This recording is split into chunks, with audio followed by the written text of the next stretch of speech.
10 million பேருக்கு சம்பளம் போடுது. கேட்கவே ஆச்சரியமாக இருக்குல்ல. கிட்டத்தட்ட 1 கோடி பேருக்கு சம்பளம் கொடுக்குது அப்படின்னா அப்போ அவ்வளோ பெரிய நிறுவனம் என்ன செய்கிறாங்கன்னு நிறைய க்யூரியாசிட்டி இருக்குல்ல. அதே க்யூரியாசிட்டியோட தான் நானும் இந்த இன்டர்வியூவை அணுகிறேன். திரு ரங்கா அவர்கள், ஆக்சுவலாக ஃபுல் நேம் வேறு, அவர் செல்லம் அவர் ரங்கா அப்படின்னு தான் சொல்கிறாங்க, CEO ஆஃப் நியாமோ. சார் வணக்கம். வணக்கம். ஆக்சுவலாக எனக்கு இதில் இந்த இன்டர்வியூ தொடங்குறதுக்கு முன்னாலே இந்த க்யூரியாசிட்டி இதுதான். இப்போ 10 மில்லியன் பேருக்கு சம்பளம் போகிறீங்கன்னா அப்போ அவ்வளோ பேர் உங்கள்கிட்ட வேலை பார்க்குறாங்களா? What exactly you are doing? இது இது இது ஒரு புரியாத புதிர். அதுதான் இந்த எங்களுக்கு கஸ்டமர்லேருந்தே இதுதான். இது எப்படி சார் சால்வ் பண்ண முடியும்? அதுதான் ஏன்னா 1-2 பிரச்சனைனா பரவாயில்ல. ஒவ்வொரு ஆளுக்கும் சம்பளம் வேறு, ஒரே கம்பெனிலே வெவ்வேறு விதமான கேட்டகரி இருக்குது. இல்லை லீவ் எடுத்தால் சம்பளம் பிடிக்கணும், இல்லை சஸ்பென்ஷனில் இருந்தாருன்னா லாஸ், எதோ இருக்குது. அப்புறம் கண்ட்ரியோடைய ரூல்ஸ் அண்ட் ரெகுலேஷன்ஸு, எப்படி இது அவ்வளோத்தையும் ஒரு சிஸ்டம்க்கு கீழே கொண்டு வரும்? ஸோ என்ன பண்ணோன்னா இது 3-4 பாகமாக அந்த ப்ராடக்டை பிரித்தோம் sir. First most of the problem எப்படி வருதுன்னா, இப்போ எங்களோட எல்லா கஸ்டமரும் Fortune 500 Global 1000 கஸ்டமர்ஸ். அவங்க ஒரு 40, 50, 60, 70 கண்ட்ரியில் இருக்காங்க.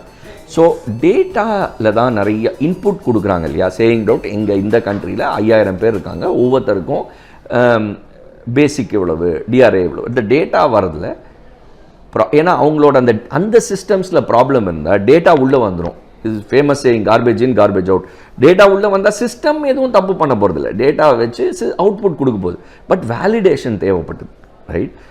அந்த இன்புட் லெவலில் நிறைய வேலிடேட் பண்ணும். So one part of the product வெறும் வேலிடேஷனுங்கிறது ஃபிசிக்கலாக தான் நடக்கும். இல்லை ஃபிசிக்கலாக இல்லை, ப்ராடக்ட் பண்ணும். எங்கள் ப்ராடக்ட் பண்ணும். ஃபார் எக்ஸாம்பிள் இப்போ அந்த மெஷின் லேர்னிங் ஏஐ வச்சு போன மாதம் ரங்காக்கு 5000 ரூபா சம்பளம் வந்தது.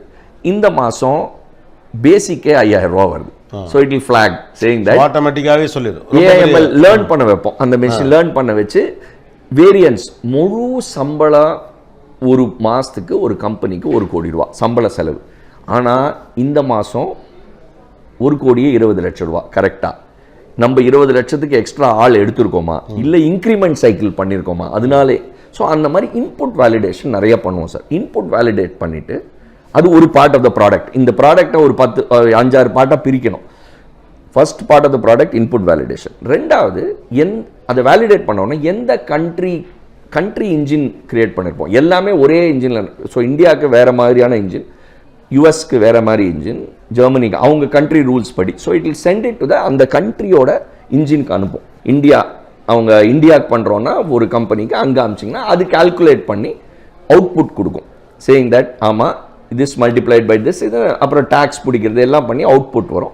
அவுட்புட்டை ஒரு ப்ராடக்ட், அவுட்புட் சைடு ஒரு ப்ராடக்ட். அதாவது எங்கெல்லாம் ஃபைனான்ஸுக்கு ஃபீடு போகணும், பேங்க் ஃபைல் கிரியேட் பண்ணி பேங்க்குக்கு போகணும், ரிப்போர்ட்ஸ் நிறைய போஸ்ட் பேரோல் ரிப்போர்ட் ஸ்டாச்சுட்டரியாக வேணும் கவர்மெண்ட்டுக்கு. ஸோ இந்த மாதிரி என்ன பண்ணோம், அந்த ஹோல் ப்ராடக்டை நாங்கள் ஃபஸ்ட்டு இதை கிரியேட் பண்ணலான்றப்போ இந்த மாதிரி தனித்தனியாக பிரித்து அதுக்கப்புறம் we have to bring the whole piece together. இதுதான் ஒரு தாட் ப்ராசஸாக 2013 திங்க் பண்ணோம்.